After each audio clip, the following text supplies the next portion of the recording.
Important result जो कि abstract algebra group theory का है, जिसमें हम पढ़ेंगे लैग्रांजेस थ्योरम। सो इसकी स्टेटमेंट देखेंगे, साथ ही साथ इस थ्योरम का प्रूफ भी देखेंगे, क्योंकि प्रूफ भी कई बार एग्जाम में पूछा जाता है और स्टेटमेंट तो याद रखना आपको बहुत जरूरी है। जो भी मैथ्स में इंटरेस्टेड है, मैथ्स में बीएससी कर रहे हैं, एमएससी कर रहे हैं, पीएचडी, उन सबके लिए ये इंपॉर्टेंट रिजल्ट होता है। सो चलिए स्टेटमेंट देख लेते हैं। सबसे पहले लैग्रांजेस थ्योरम का।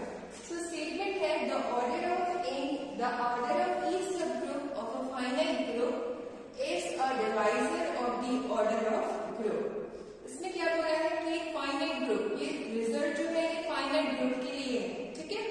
ग्रुप हमेशा फाइनाइट होगा, उसका कोई सब ग्रुप है, सो जो ऑर्डर ऑफ सब ग्रुप होगा वो क्या करेगा, ऑर्डर ऑफ ग्रुप जी को डिवाइड करेगा। ये थ्योरम में ये बताया गया है। So the order of each subgroup of a finite group is a divisor of the order of a group. So इसकी थ्योरम देख लेते हैं। इसकी थ्योरम के लिए सबसे पहले हमें एक ग्रुप लेना पड़ेगा, वो भी फाइनाइट ग्रुप लेना पड़ेगा, ओके।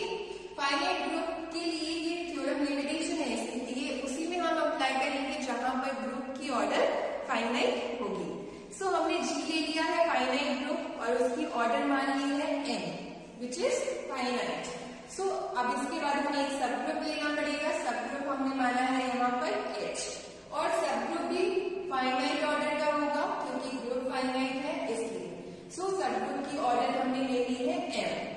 सो ये लिखा है H is the subgroup of G, order of G is N, order of H is N. यहाँ से आप देख सकते हैं एम जो है वो एन से छोटा ही होगा, ओके ना।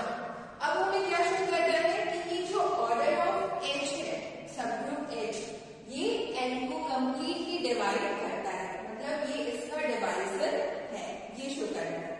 मतलब रिमाइंडर नहीं बचेगा इसमें। जब आप डिवाइड करेंगे एन को एम से तो ये कंप्लीट डिवाइड कर देगा और डिवाइजर आपको क्वेश्चन मिल जाएगा और रिमाइंडर 0 मिलेगा। ये कहलाता है डिवाइजर। जैसे आप जानते हैं 2 इज अ डिवाइजर ऑफ 4, क्योंकि 2 4 को कंप्लीट डिवाइड कर सकता है इसलिए, ठीक है। सो इसी तरह से यहाँ पर हमें क्या शो करना है, m is a divisor of n, means m divides n। सो ये शो करने के लिए हमने क्या किया, सबसे पहले लेफ्ट कोसेट्स बना लिए सब ग्रुप h के। आप जानते हैं लेफ्ट कोसेट कैसे बनाए जाते हैं, तो आपको ग्रुप का एक एलिमेंट लेना होगा। हमने ले लिया है यहाँ पर a, और a को h के साथ मल्टीप्लाई करेंगे। This is called left coset of h, सब ग्रुप h इन g। सो ये AH जो है वो हमारा left coset of H in G हो गया। अब हम ये देखेंगे कि इस कोसेट में कितने एलिमेंट्स होंगे, कितने एलिमेंट्स होंगे और कौन कौन से होंगे। सो उसके लिए हमने क्या किया कि हमें ये पता है कि ऑर्डर ऑफ H हमने M माना है, ऑर्डर ऑफ H क्या है, सब ग्रुप है, उसकी ऑर्डर M है। मतलब क्या है, ऑर्डर की डेफिनेशन क्या होती है सब ग्रुप के लिए या ग्रुप के लिए, इसका मतलब है कि H has m distinct elements। H के पास m एलिमेंट्स होंगे और वो सारे m एलिमेंट्स डिस्टिंक्ट होंगे, अलग अलग होंगे, ये कहलाता है। सो हमने H बना लिया, H1, H2, H3 से लेकर Hn तक, इस तरह से, ठीक है। अब जो हमारा AH होगा वो किस तरह का होगा, ये आप जानते हैं लेफ्ट कोसेट की डेफिनेशन से हम लिखेंगे AH1, AH2, AH3, AH4 till AHn। इसी तरह से बनाया जाता है। A फिक्स है, H की वैल्यू हम वैरी करते रहेंगे जो भी हमारी कैपिटल H के एलिमेंट्स हैं उनकी। सो ये हमारा AH हो गया। अब हम ये शुरू करेंगे कि जो AH बनाया है हमने लेफ्ट कोसेट, इसमें भी सारे एलिमेंट्स डिस्टिंक्ट है, कोई भी एलिमेंट सेम नहीं। ये अब हम शो कर देंगे। इससे क्या होगा, ऑर्डर ऑफ AH मतलब order of left coset AH पे क्या हो जाएगा, m हो जाएगा, ठीक है।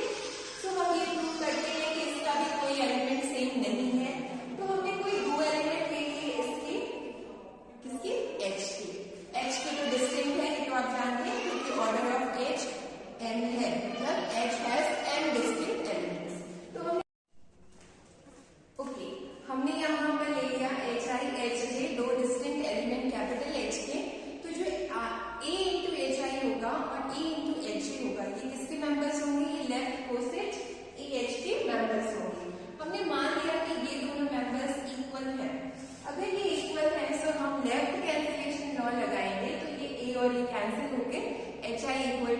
आ जाएगा, जो कि कॉन्ट्रडिक्शन है, जो कि गलत है, बिकॉज एच आई और एच जे तो डिस्टिंक्ट एलिमेंट्स है, क्योंकि एच की ऑर्डर एम है, तो सारे एम एलिमेंट्स जो कैपिटल एच के हैं वो डिस्टिंक्ट हैं। सो ये कॉन्ट्रडिक्शन मिल गया। दैट मीन्स कि ये जो हमने एज्यूम किया था कि लेफ्ट कोसेट ए एच के दो मेंबर सेम होंगे, वो गलत है। इसका मतलब कि left coset of H in G means E H, एक लेफ्ट कोसेट तो है हमारा ई एच, इसमें कितने एलिमेंट्स हैं, इसमें भी एम डिस्टिंक्ट एलिमेंट्स हैं। सो ये हमने प्रूव कर दिया। अब हम बात करते हैं एक इंपॉर्टेंट रिजल्ट से, हमने कोसेट के लिए पढ़ा था कि जी, जो ग्रुप जी होता है that is equal to the union of all the possible left cosets of H in G. ये बहुत इंपॉर्टेंट रिजल्ट है, इसका थ्योरम का प्रूफ भी मैंने आपको बताया है इसके पहले वीडियो में। अब देखिए 3 इंपॉर्टेंट रिजल्ट मैंने कोसेट्स के लिए आपको बताए हैं, जिसमें से तीसरा है कि जो जी ग्रुप होता है that is equal to union of all left coset of H in G. आप लेफ्ट भी ले सकते हैं, राइट कोसेट्स भी ले सकते हैं, लेकिन राइट कोसेट लेंगे तो सारे राइट कोसेट्स का यूनियन जो होता है that is equal to group G. So यहाँ पे हमारा जो ग्रुप है वो फाइनाइट है, देख सकते हैं जी कैसा है, फाइनाइट ग्रुप है जिसकी ऑर्डर एन है। सो इसके जो लेफ्ट कोसेट्स होंगे वो भी क्या होंगे, फाइनाइट ही होंगे। आप समझ रहे हैं, क्योंकि लेफ्ट कोसेट कैसे बनता है, ए इंटू एच ऐसे तो बनता है, और ए कहाँ से लेते हैं, जी से। अगर जी में फाइनाइट एलिमेंट्स हैं तो A H, B H, C H, D H ऐसे हम लेफ्ट कोसेट्स बना लेंगे, वो भी क्या होंगे, फाइनाइट होंगे, ठीक है। लेकिन वो इक्वल टू एन नहीं होंगे, एन भी हो सकते हैं बट एन से कम भी हो सकते हैं, क्योंकि हो सकता है ग्रुप जी में जो है कुछ एलिमेंट्स आपके ऐसे हो जाए कि जो कि हो सकता है कि प्रॉब्लम करे, यहाँ पर आपका जब ए एच बना है तो वो सेम बन जाए लेफ्ट कोसेट। तो हमने यहाँ मान लिया है फॉर द एजम्पशन कि जो हमारे लेफ्ट कोसेट्स हैं, नंबर ऑफ लेफ्ट कोसेट्स है वो कितने हैं, k है, okay, k is less than equal to n। So हमने k मान लिया है एजम्पशन के लिए। ये तो फिक्स है कि वो फाइनाइट ही होंगे लेफ्ट कोसेट्स, क्योंकि g का ऑर्डर फाइनाइट है और वो n से छोटे या इक्वल हो सकते हैं, तो हमने ले लिया है यहाँ पर k number of left cosets possible है यहाँ पर। सो g किसके इक्वल हो जाएगा, बाय द थ्योरम a1h, पहला left coset a2h union a3h union akh, k elements है इसलिए k लेफ्ट कोसेट से तो akh की यूनियन हो जाएगा।